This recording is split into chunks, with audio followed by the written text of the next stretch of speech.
Coming up, Jonathan and Todd explore a new section of Jackson Blue Spring off the main line. What will they find?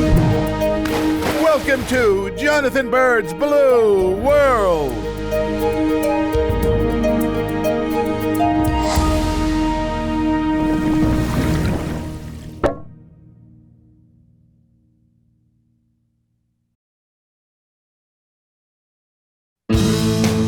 Jackson Blue Spring is one of the most powerful springs in Florida, pumping out more than 60 million gallons of water every day. It flows from the spring into Merritt's Mill Pond, a man-made reservoir created by damming up the river originating at the spring. Cameraman Todd and I first dove Jackson Blue Spring with Edd Sorenson, one of the most experienced cave divers in the world. Of course, in one dive, we saw very little of this cave, which has miles of interconnecting passages extending more than 5,000 feet from the entrance. So today we've come back to do a little exploring on our own. Merritt's Mill Pond lies in Marianna, not far from Tallahassee on Florida's Panhandle, a cave diver's paradise. Todd and I rented a boat from Cave Adventurers so we can cruise around the pond diving in all the caves. And today, we're heading to the biggest cave on the pond, Jackson Blue Spring. You know, giving me a boat is a very bad idea. I'm not a highly experienced boat driver. How hard can it be?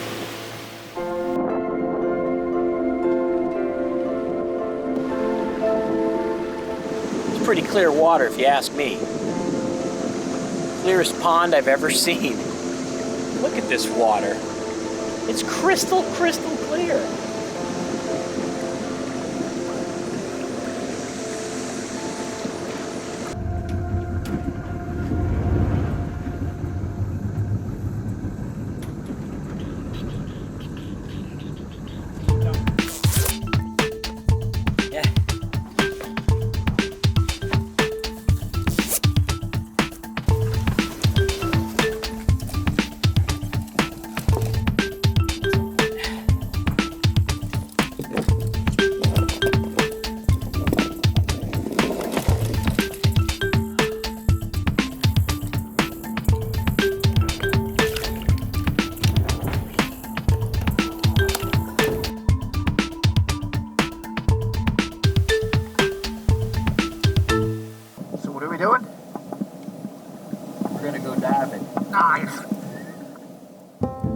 Once we're all suited up and we've checked each other's gear, it's time to go cave diving. But first, we have to swim across the shallow eelgrass bed, thriving just outside the spring entrance.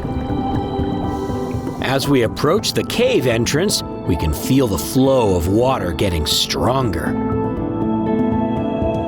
60 million gallons a day come out of this big hole, so swimming into that strong flow is like swimming up a swift river.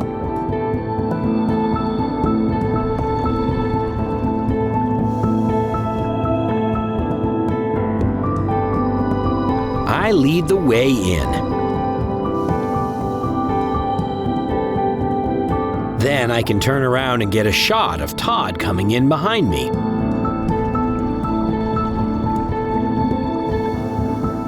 Once inside the cavern zone, we adjust our buoyancy and then push through a smaller section where the flow gets really strong. The water is so clear that you can't tell how fast it's moving. There are no suspended particles speeding by, just the quiet, unrelenting power of moving water. Once through the narrow entrance, we're still swimming upstream, but the force of the flow is a little less. Cave divers generally use a frog kick to minimize disturbing the bottom. But this kick is not as powerful as a normal flutter kick, so we progress slowly. Still in the cavern zone with light from the entrance visible, there's a great little restriction that's excellent practice. I go first. This isn't a particularly tight restriction for a side mount diver, but a back mount diver would not fit.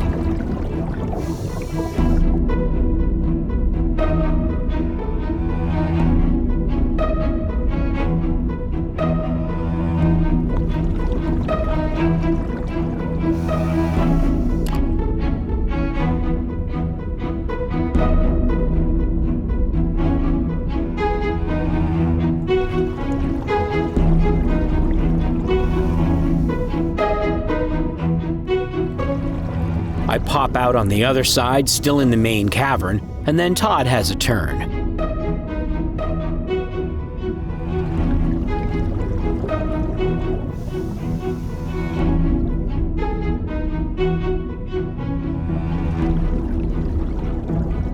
For us, the trickiest part of these things is getting the camera through unscathed.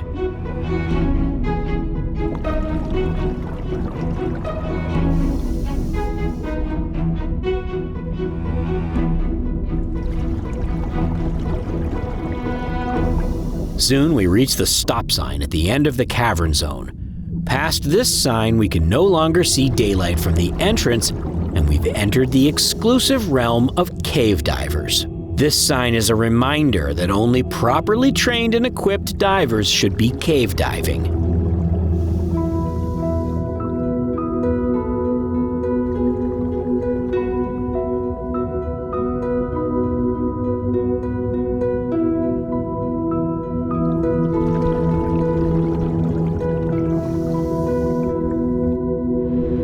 As we continue past the stop sign, we reach a crack called the chimney, where the cave goes quite a bit deeper. It's not actually vertical, but still pretty steep, and the strong water flow up out of this section seems to be telling us to stay out. But it's the way into the cave, so down we go, following the main line.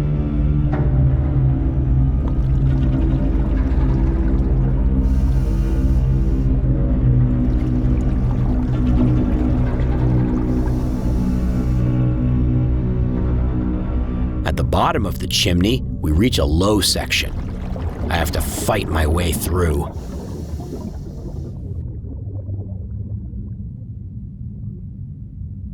Then it opens up into a much larger, wider section, and thankfully the flow is weaker.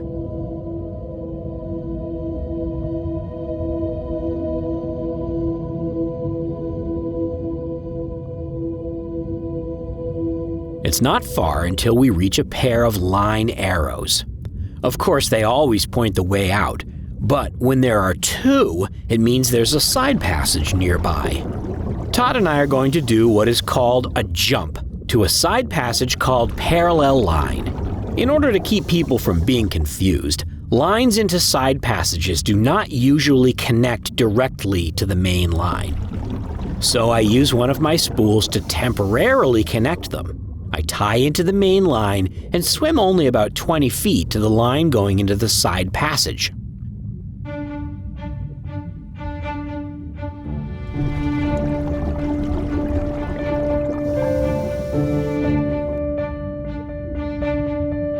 This may not seem necessary since we can actually see the main line from the end of the side passage line.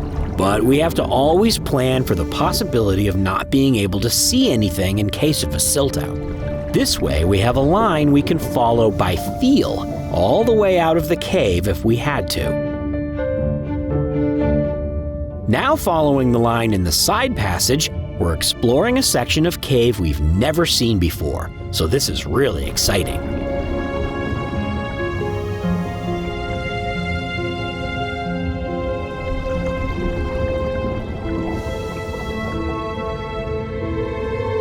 There's still plenty of water flowing in the side passage, but now we're going with the flow because this is a downstream passage.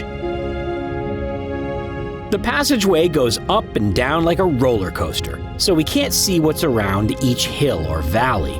It's fun.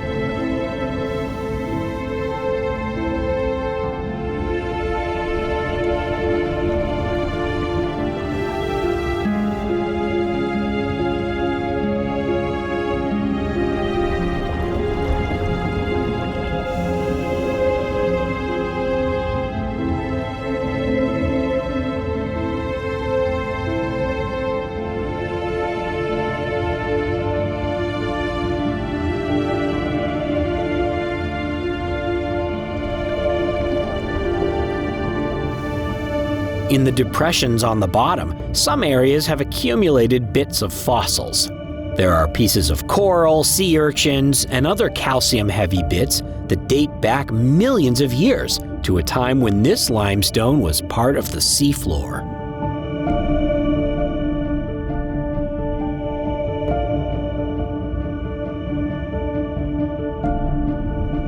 Soon we reach a very small restriction that we want to try to get through. But it looks awfully small. Todd gives it a whirl.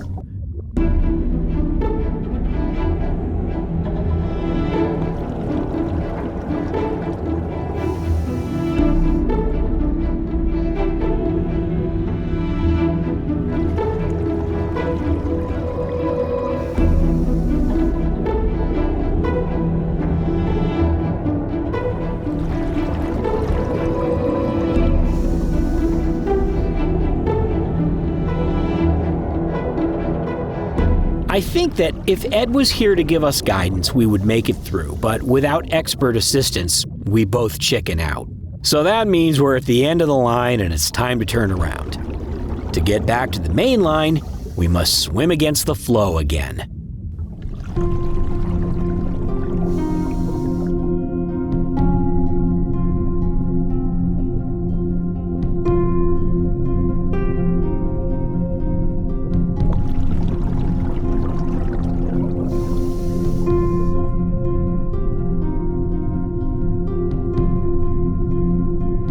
As we come back to the entrance of the side tunnel, alas, visibility is still excellent, and we can see my jump line clearly. Spooling up the jump line is kind of difficult while holding a camera, which is why we usually have a 3-person team, so there's always someone with both hands available for this kind of thing. But placing my camera on the bottom works pretty well, almost like a lantern, for the short distance spool up.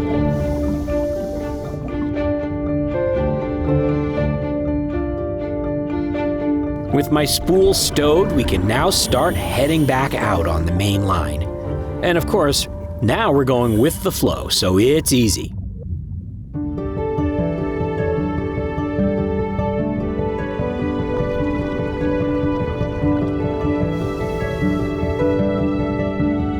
Going up the chimney is a little tricky because the water tends to shoot you up there faster than is safe, so we have to hold on a bit and slow down.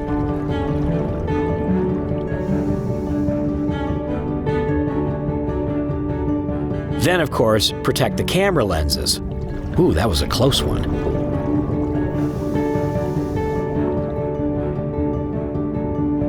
At the top of the chimney, there's a huge air bubble on the ceiling, an accumulation of all our exhaled breaths.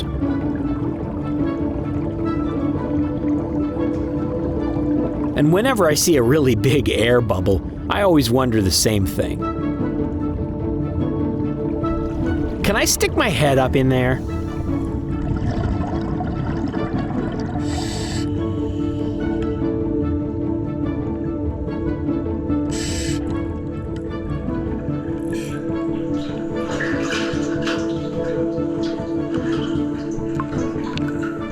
And the answer is yes. So I grabbed Todd's GoPro.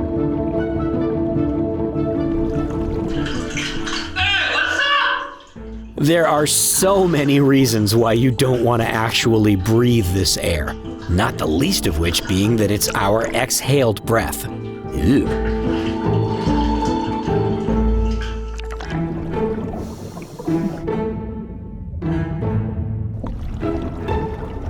With that silliness over with, we start making our way back towards the entrance.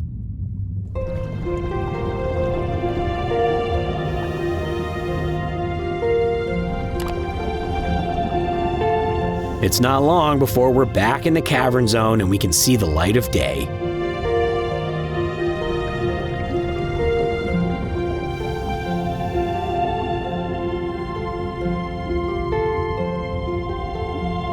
And while getting in through that narrow passage was hard work, going out is like being shot out of a cannon.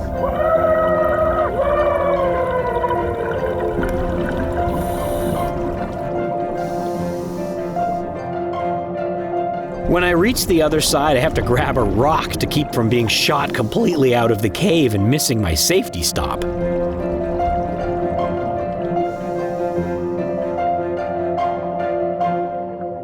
Todd follows behind and we find a corner out of the main water flow to do a short stop.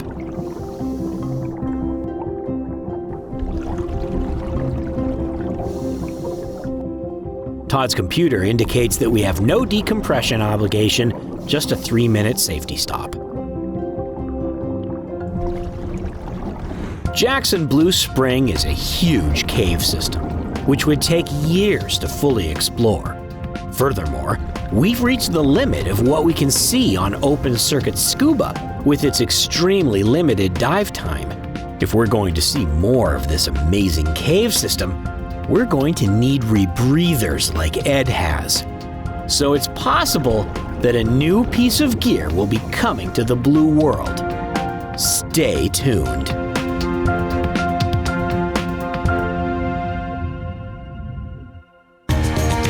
Hey you guys, check out that video. It's a really good one.